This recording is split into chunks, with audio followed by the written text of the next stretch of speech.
হ্যাঁ হ্যাঁ, আমরা যারা নতুন তারা এই যে প্রেগন্যান্সি প্রোফাইলটা কীভাবে, আমরা প্রথমে এই যে দেখি এটা হচ্ছে বাচ্চার মাথা।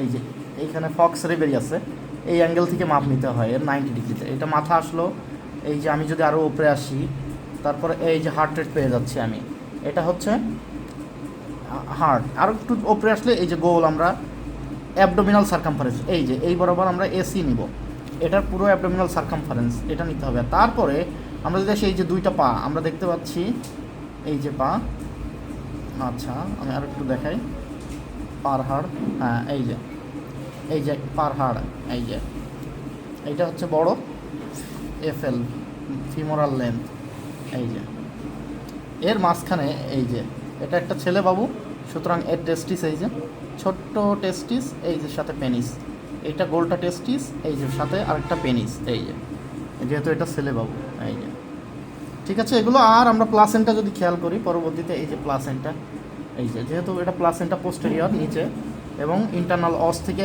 দূরে আছে, এই যে এই যে এটা একটা সংক্ষেপ প্রেগন্যান্সি প্রোফাইল। এইগুলো দেখতে, আর এএফআই দেখতে হয়, অ্যামনিওটিক ফ্লুইড, এটা যথেষ্ট পানি আছে, এত পানি থাকলে আমরা মেজার করি না সাধারণত, যে এই যে কালো জায়গা সব পানি, সুতরাং বলা যায় খুবই ভালো আছে।